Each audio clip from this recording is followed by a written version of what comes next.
శ్రోతలకు నమస్కారం. పురాణ పురుషుడు కార్యక్రమమునకు స్వాగతం. సింధు, కాశ్మీర, నేపాల, గాంధార యువకులలో విద్యావంతులు మొదటి గణముగా ఉపాధ్యాయ వర్గము ఏర్పడింది. భావనామ సంవత్సర శ్రావణ బహుళ సప్తమి నాడు వార్షికోత్సవము వైభవోపేతంగా జరిగింది. కొన్ని వందల మంది బ్రహ్మావర్తపు యువకులు, అల్ప సంఖ్యాకులైన యువతులు విద్యార్థులుగా చేరవచ్చారు. అందరికీ ఉచిత వసతులతో ఉచిత విద్యాభ్యాసము చేయించుటకు గాంధార రాజు సుబలుడు అంగీకరించాడు. దానికి కావలసిన ద్రవ్య సంపదలో సగము సుబలుడు, సగము యవన గురువులు భరిస్తామని చెప్పారు. యువతీ యువకులందరూ కూడా చేరి స్వేచ్ఛగా విద్యాభ్యాసము చేయవచ్చును. వారి సంరక్షణకని పేరు పెట్టి వసతి గృహములలో యవన వేశ్యలను దింపారు. వారిపై పర్యవేక్షణాధికారిగా కేసిని నియోగింపబడ్డాడు.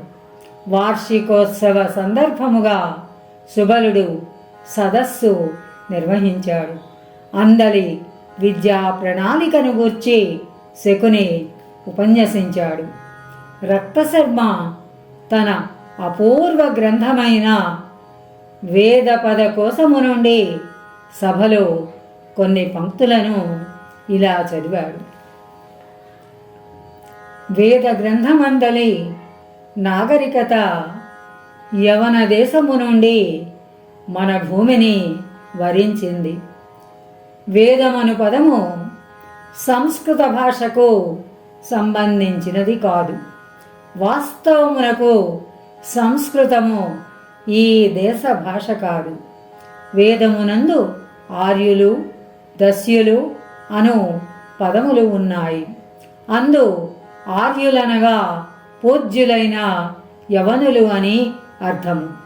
వారు మొదట ఇందలి ఆదిమ నివాసులను జయించి ధన్యులుగా స్వీకరించాడు. దస్యులనగా దాసులని అర్థం. వారిలో ఎక్కువ మంది ఇప్పుడు వింధ్యకు దక్షిణమునకు వలసపోయారు. ఆర్యులకు దస్యులకు నడుమ జరిగిన యుద్ధములే దీనికి కారణము.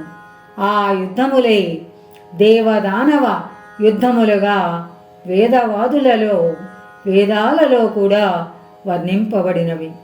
వేదమను పదము విత్ అను ధాతువు నుండి పుట్టినదనియు, జ్ఞానమని అర్థమనియు కృత్రిమముగా కల్పించుచున్నారు.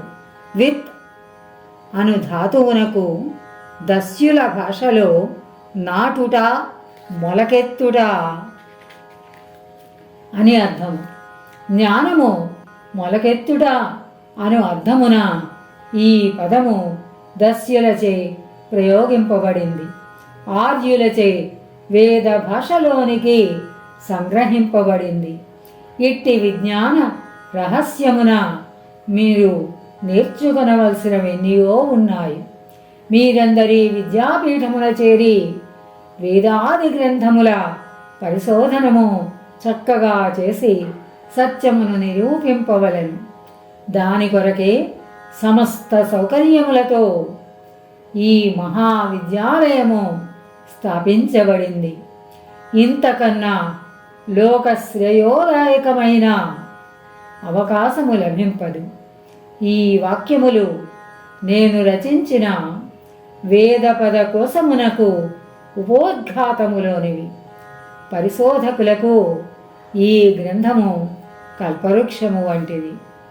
బ్రాహ్మీ ముహూర్తమందలి చీకటి కవ్వల వెలుగులను గర్భితము చేసుకొనిన నీలాకాశము, రంగులేని గాజుభరిణి డిప్పవలే గ్రామమునకు పైని నిశ్శబ్దావరణముగా గోచరించింది.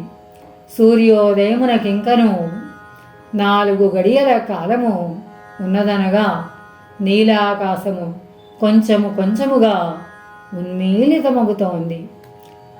నందవ్రజమున చెరువు గట్టున కొబ్బరి చెట్ల గుబురులలో నుండి ఒక భరద్వాజము గానము చేయుచు చెరువు మీదుగా బాట వెంట ఆలయము వైపునకు పరుగులెత్తింది. దాని కూతలకు ఆలయ ప్రాంగణమందలి సంపెంగ గుబురులలోని పక్షులన్నీయు గలగలమని కలకూజితములు చేశాయి. ఆ నాదము చీకటులను చీల్చుకొనుచు గగనమున నిద్రించుచున్న సంగీతమును చిలువలు పలువులుగా ప్రతిధ్వనింపచేసింది. ఆలయమందు మధ్యలతో సన్నాయి పాటగా భూపాల రాగము వినిపించవచ్చింది. పచ్చ కర్పూరము కలిపిన నేతితో నింపిన గుండిగ వంటి పెద్ద దీపమొకటి సాంబ్రాణితో మెదపిన అఖండ రూపమైన పత్తితో వెలిగింపబడి ధ్వజస్తంభము మీద ఎక్కింపబడింది. దాని వెలుగు గ్రామమునకంతకు మినుకుమనుజు కనిపించుతూ ఉంది.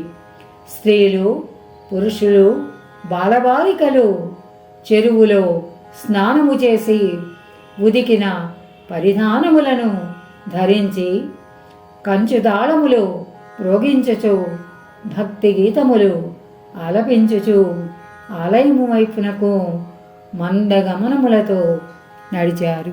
స్వస్తి సశేష్. మన కార్యక్రమాలు నచ్చితే ఒక లైక్ చేయండి, మాకు ఎంతో ఎంకరేజ్మెంట్గా ఉంటుంది. అలాగే కామెంట్ చేయండి. కామెంట్ చేస్తే మేము మంచి క్వాలిటీ కంటెంట్ అందించడానికి దోహదపడుతుంది. ఆడియోస్ని షేర్ చేయండి. ఆడియోని షేర్ చేస్తే మన ఛానల్ అభివృద్ధి చెందడానికి ఉపయోగపడుతుంది. ఇంతవరకు మన కార్యక్రమాన్ని చూస్తూ ఎంజాయ్ చేస్తున్నట్లయితే, ఒకవేళ సబ్స్క్రిప్షన్ కనుక చేయలేకపోతే ఇప్పుడే ఈ క్షణమే సబ్స్క్రైబ్ చేసుకుని ఆ పక్క నుండి బెల్ బటన్ మోగించండి. వినండి, వినిపించండి, వింటూనే ఉండండి. మోహనవాణి తెలుగు పోడ్కాస్ట్.